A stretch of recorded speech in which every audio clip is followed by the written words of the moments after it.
नमस्कार, स्वागत है आपका अपना YouTube channel to the point में। हम आज एक बार फिर से इस वीडियो में जानेंगे कि डिपार्टमेंट ऑफ एटॉमिक एनर्जी की ज्वाइनिंग कब तक होगी और इसका सैलरी क्या है, मेडिकल फैसिलिटी, टाउनशिप फैसिलिटी, सारी चीज़ें इस वीडियो में हम जानेंगे। प्रीस क्या है, सब चीज़ हम इस वीडियो में जानेंगे। तो बने रहिए अंत तक। आप अगर आप मेरे चैनल पर नए हैं तो वीडियो को लाइक कीजिए, शेयर कीजिए और चैनल को सब्सक्राइब जरूर कीजिएगा, क्योंकि डीई से संबंधित अपडेट हम बराबर देते रहते हैं। यहाँ पर सबसे पहले हम जान लेंगे कि डीई के यूनिट जो है वो कितने यूनिट है। तो वो आपको रिसर्च सेंटर यहाँ पर दिख पा रहा है, जो कि रिसर्च सेंटर 6 है, और इंडस्ट्रियल जो है वो ऑर्गेनाइजेशन वो 3 है।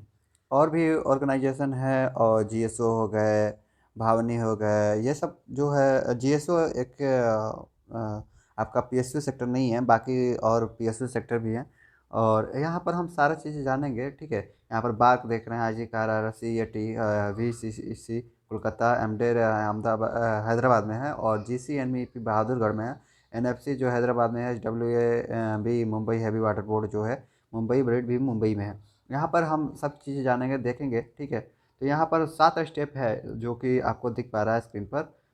7 स्टेप: रिजल्ट, डीवी और एसएस की अटेस्टेशन फॉरम, और वहीं IV verification, police verification, medical जो कि, और यहाँ पर फाइनल ज्वाइनिंग कब तक होगी, ये सारी चीज़ें हम इस वीडियो में देखेंगे, ठीक है।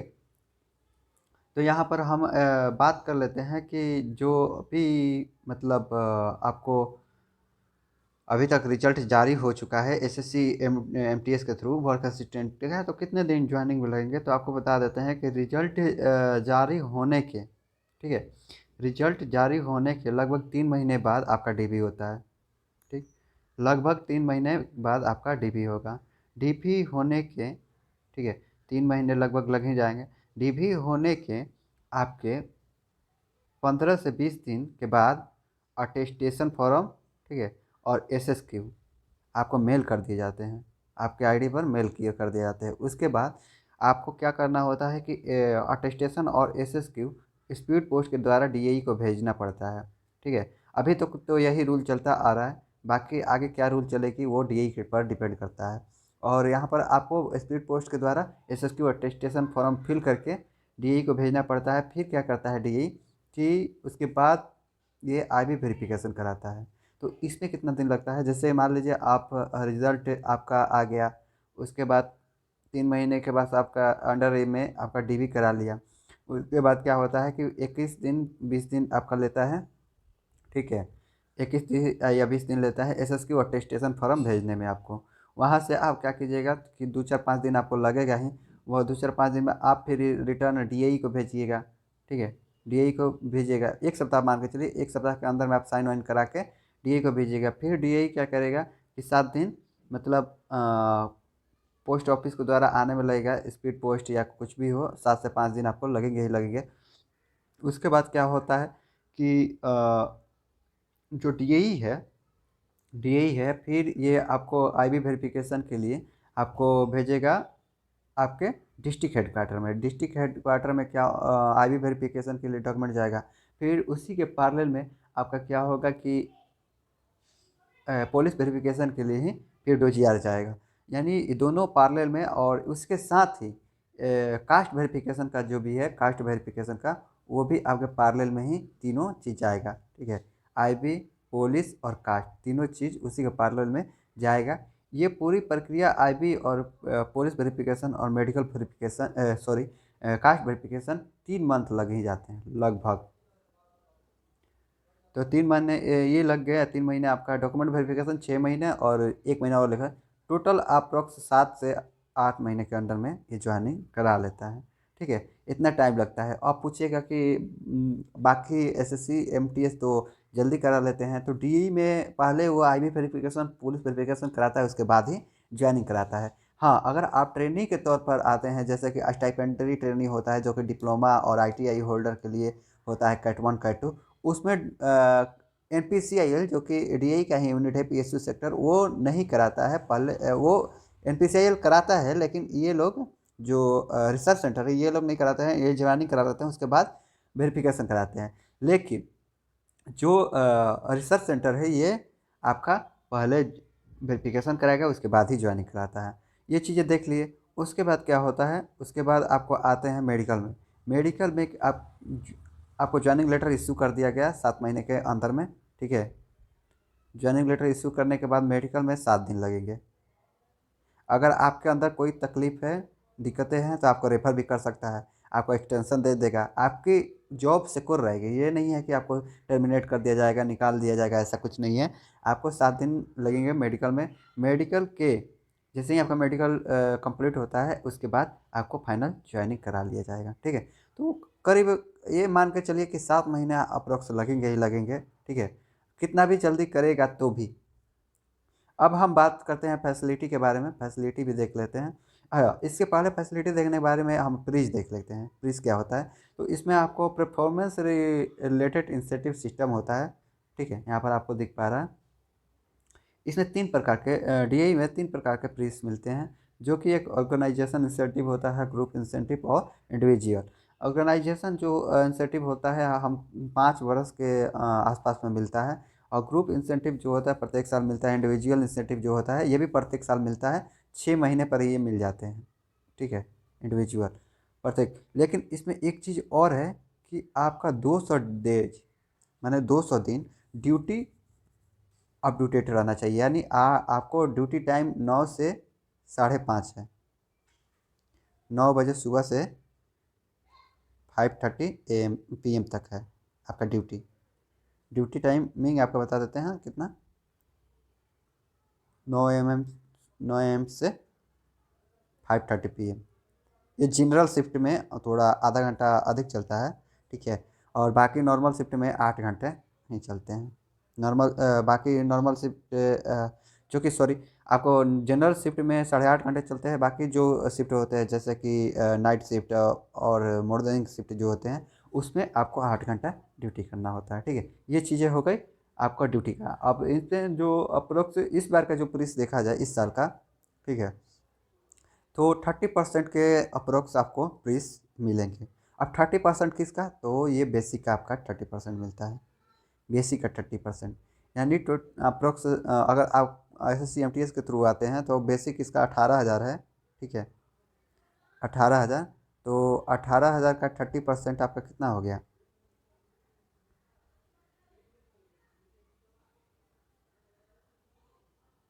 54,000, ठीक है।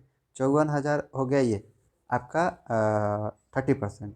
मतलब आपको ये बता देते हैं कि साल में आपको जो है 54,000 रुपये आपको प्रीस के तौर पे लगभग मिलेंगे, ठीक है, बेसिक का। अब हम दूसरा चीज़ बात कर लेते हैं कि प्रोबेशन पीरियड। प्रोबेशन पीरियड में क्या होता है, 1 साल का इसमें प्रोबेशन पीरियड होता है, ठीक है। 1 साल का प्रोबेशन पीरियड होता है, और इसमें आपको साल भर एनओसी नहीं मिलेगा। आप चाहेंगे कि हम एनओसी लेकर कहीं और एग्ज़ाम दें, तो इसमें एनओसी नहीं मिलेगा आपको, ठीक है।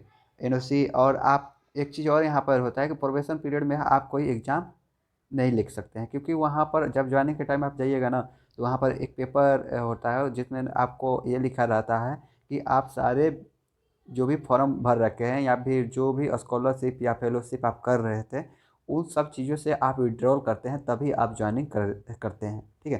तो आप एनओसी साल भर नहीं मिल सकता, उसके बाद आपको एनओसी मिलेगा, ठीक है। अब दूसरा चीज़ होता है कि बॉन्ड। क्या साल आपको वर्क असिस्टेंट है, जो कि वर्क असिस्टेंट ए में बॉन्ड होता है, तो इसमें बॉन्ड नहीं होता है, ठीक है। आप छोड़कर जा सकते हैं, कोई दिक्कत नहीं है। अब हम टाउनशिप फैसिलिटी भी यहाँ पर देख लेते हैं। तो टाउनशिप फैसिलिटी में जो आपको बता देते हैं कि जो भी आईजी कार में ज्वाइनिंग करेंगे उनको 2 BHK का रूम मिलेगा, ठीक है। आईजी कार और जैसे पार्क वर्क हो गया उसमें 1 BHK मिलता है, लेकिन आईजी कार में 2 BHK का रूम मिलता है। और ट्रांसपोर्ट फैसिलिटी आप अगर लेना चाहते हैं तो टाइम टू टाइम गाड़ी आती है आपको ड्यूटी जाने के लिए और ड्यूटी से वापस रूम पर आने के लिए। इन्वायरमेंट आपको बता दें काफ़ी अच्छा है, बहुत सारे गार्डन हैं, चिल्ड्रन पार्क है, स्विमिंग पूल है, जिम भी है, चारों तरफ CCTV कैमरा लगे हुए हैं आपको। यहाँ पर कॉरपोरेटिव सोसाइटी भी है, बैंक भी है, सब चीज़ आपको टाउनशिप के अंदर में। ATM वगैरह प्राइवेट बैंक से लेकर गवर्नमेंटल बैंक भी है, जो कि SBI हो गया, केनरा हो गया, HDFC हो गया, ICICI हो गया, सारी चीज़ें यहाँ पर बैंक अवेलेबल रहेंगे। और इसमें CCTV कैमरा की फैसिलिटी चारों तरफ आपको मिलेगी। आपको यहाँ नहीं कि आप परिंदा भी पर नहीं मार सकता अगर आप इलीगल चीज़ करना चाहेंगे तो आप सीसीटीवी कैमरे में रिकॉर्ड रहेंगे। सिक्योरिटी आपको सीआईएसएफ की सिक्योरिटी हर मेन गेट पर मिलेगी। और बात कर लेते हैं चाइल्ड एजुकेशन के। चाइल्ड एजुकेशन के लिए स्कूल एटॉमिक स्कूल भी है, केवीएस भी है, केंद्रीय विद्यालय समिति एटॉमिक स्कूल। ये दोनों स्कूल टाउनशिप के अंदर में मिलेंगे आपको। आप जिसमें आप अपने बच्चे को पढ़ाना चाहते हैं उसमें पढ़ा सकते हैं। इसके लिए चिल्ड्रेन एजुकेशन अलाउंस भी मिलता है, ठीक है। और जिम भी है। कोई बहुत सारे लोगों का क्वेश्चन था कि जिम है कि नहीं, तो जिम है, प्ले ग्राउंड है। आपको बता देते हैं बैडमिंटन वगैरह या फिर आप जो भी वॉलीबॉल खेलना चाहते हैं उसके लिए कोर्ट भी है। सारी चीज़ें यहाँ पर अवेलेबल आपको मिलेगी। मेडिकल फैसिलिटी में क्या मिलेगी, सीएचएस मिलता है, ठीक है। सीएचएस से मिलता है। और आपको जो भी उस मेन सिटी के अंदर में बहुत सारे जो हाई फाई हॉस्पिटल होते हैं वो रजिस्टर्ड होते हैं, यानी लिंक्ड रहते हैं। तो ऐसा कोई नहीं है कि सीएचएस अगर मिल रहा है तो आपको कोई परेशानी है, कोई परेशानी नहीं है। और मेडिकल फैसिलिटी इतना अच्छा, इतना साफ़ सुथरा क्लीन है ना, मतलब मत पूछिए डी के बारे में, आप इसके बारे में। अब हम बात करते हैं कि सैलरी के बारे में, ठीक है। सैलरी के बारे में सबसे इम्पोर्टेंट चीज़ है। तो अभी जो सैलरी आपको मिल रही है बता देते हैं वर्क असिस्टेंट को। हम यहाँ आईजी कार जो कि कलपक्कम की बात कर रहे हैं, वहाँ पर 26,000 के अप्रॉक्स सैलरी मिल रही है, जो ग्रोस सैलरी है। इसमें अगर 10% एनपीएस कटता है तो मान लीजिए 10% एनपीएस कटता है तो 2600, लेकिन 3000 के आसपास से कटता है एनपीएस, तो 23,000 इन हैंड, 23,300 के आसपास एक अप्रोक्स हम बता दे रहे हैं, 300 के आसपास ये आता है क्या, नेट सैलरी। आप अगर सैलरी स्लिप भी देखना चाहते हैं तो डिस्क्रिप्शन बॉक्स में एक वीडियो है, उसको आप देख सकते हैं। उसमें वर्क प्रोफाइल भी है और सैलरी स्लिप भी है, सारा चीज़ उसमें है, आप देख सकते हैं। अब हम बात करते हैं एचआरए को। तो एचआरए आपका कितना यहाँ पर मिलता है, तो एचआरए बहुत कम है। अगर आप लेवल 1 लेवल 2 पर है तो 900 प्लस डीए है, ठीक है। तो ये मान के चलिए 13,014 आपको एचआरए के आसपास मिलेंगे। वही आपका टीए भी है, लेवल 1 और लेवल 2 में यही है, ठीक है। एक चीज़ के बहुत लोगों का सवाल रहता है कि X city, Z city, Y city.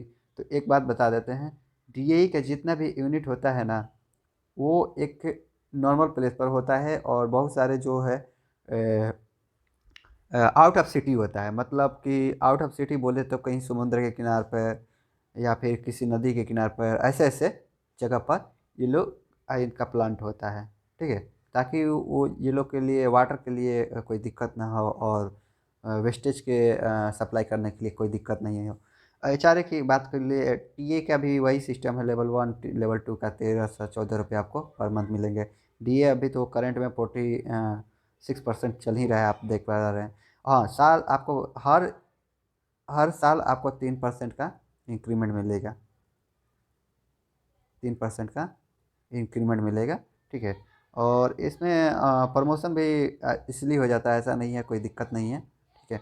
अब नाइट अलाउंस का भी यहाँ पर बात कर लेते हैं। तो नाइट अलाउंस का यहाँ पर बात करने से पहले हम आपको सारी चीज़ें यहाँ पर बता देते हैं कि जिन लोगों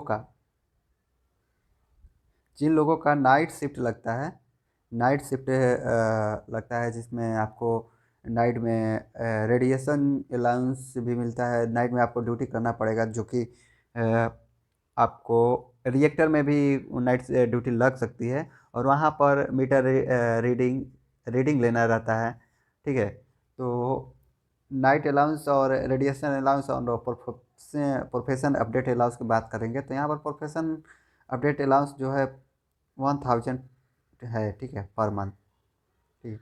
यानी इस साल के आपको end of the financial year में मिलेंगे। और यहाँ पर 12,000 के आसपास ये आपको मिलेंगे प्रोफेशन। अब हम बात कर लेते हैं रेडिएशन अलाउंस का। तो रेडिएशन अलाउंस जो है वो 750 रुपये पर मंथ आपका है, ठीक है। सात रेडिएशन अलाउंस 750 रुपये है, ठीक है। अब हम 175 रुपये जो है नाइट अलाउंस है, ठीक है, पर डे, ये पर मंथ है। ये है आपको 1,000 per month profession update allowance. ये सारी चीज़ें तीनों आप समझ गए। अब हम दूसरा चीज़ बात करेंगे, वर्क प्रोफाइल। तो वर्क प्रोफाइल में क्या है ना दोस्त कि टेक्निकल डिग्री जिनके पास है उनको रिएक्टर वगैरह या फिर CWD माने सेंट्रल वर्कशॉप जो है, सेंट्रल वर्कशॉप डिवीज़न, उसमें वर्क मिलता है। जिनके टेक्निकल मतलब डिप्लोमा है, बीटेक है,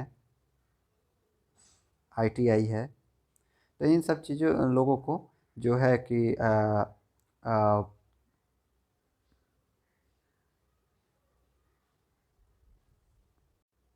सुपरवाइजिंग या फिर आपको रिएक्टर हो गए या फिर जो वर्कशॉप हो गए उसमें काम मिल सकता है। और नॉन टेक्निकल लोगों को सेफ्टी सेक्शन हो गया, safety section, civil section, account section, इसके साथ ही बात कर लेते हैं अकाउंट सेक्शन, और एडमिन बिल्डिंग, एडमिन सेक्शन, जो कि इन सब में नॉन टेक्निकल डिग्री वाले को वर्क मिलता है। ठीक है, वर्क टाइम आवर आपको बता दिए। जनरल शिफ्ट 8.5 घंटा और नाइट शिफ्ट 8 घंटा। एक्स्ट्रा ड्यूटी अगर आप करते हैं तो क्या, एक्स्ट्रा ड्यूटी जैसे कि आप मान लीजिए आप किसी दिन 8 घंटा से ज़्यादा कर दिए, 2 घंटा ज़्यादा कर दिए, ठीक है, मतलब 10 घंटा कर दिए, तो उस 2 घंटा का जो है हाफ डे काउंट होगा। ठीक है, 2 घंटा जो है हाफ डे काउंट होगा। 10 घंटा कर दिए तो 2 घंटा जो एक्स्ट्रा किए वो हाफ डे काउंट होगा, जो आप हाफ डे किसी दिन लीव ले सकते हैं, लीव ले सकते हैं। अगर आप 4 घंटा कर दिए, अगर जनरल शिफ्ट में है तो 4.5 घंटा करना पड़ेगा। अगर आप 4 घंटा एक्स्ट्रा कर दिए तो आपको एक दिन का लीव मिलेगा। 4 घंटा एक्स्ट्रा कर दिए जनरल शिफ्ट में, अगर 4.5 घंटा एक्स्ट्रा कर दिए तो आपको एक दिन का लीव मिलेगा। ठीक है, आप एक दिन इसी दिन आप सी ऑफ, जिसको सी ऑफ बोला जाता है, वो आप ले सकते हैं। ये चीज़ें रह गई आपका एक्स्ट्रा ड्यूटी का। अब हम बात कर लेंगे मेडिकल के बारे में। तो मेडिकल के लिए एक हम बहुत बेहतरीन वीडियो बनाए हैं, वो भी आपका डिस्क्रिप्शन बॉक्स में लिंक है, आप उसे देख सकते हैं। ठीक है, और उसमें सारा डिटेल बताए हुए हैं। उन लोगों का क्वेश्चन था, बहुत सारे लोगों का क्वेश्चन था जिसमें ब्लाइंडनेस और एच हियरिंग जो दिक्कत बच्चों की है यानी कैंडिडेट की है, उनकी क्या प्रॉब्लम है कि ब्लाइंडनेस है तो क्या, अगर लो विजन है, हियरिंग में प्रॉब्लम है, तो उनको क्या निकाल देगा, तो किसी को नहीं निकालेगा। ठीक है, किसी को नहीं निकालेगा, और मेडिकल वाला निकालता नहीं है, आपको टाइम दे देता है, एक्सटेंशन दे देता है, आप ठीक करा के आइए। और इन लोगों को उनके अनुसार, जो ब्लाइंडनेस, लो विजन और आपको हियरिंग है, वो उनको उनके अनुसार जॉब दिया जाएगा। ठीक है, जैसे आँख से देखने में प्रॉब्लम है, रीडिंग प्रॉब्लम है, उनके अनुसार वैसा जॉब प्रोवाइड किए जाएंगे। ऐसा नहीं है कि आपको निकाल दिए, तो आप निश्चिंत रहें। ठीक है, अब हम इसके साथ ही वर्क प्रोफाइल, आपको अगर अच्छा से जानना है वर्क प्रोफाइल, तो आप डिस्क्रिप्शन बॉक्स में लिंक है, उसको भी देख सकते हैं।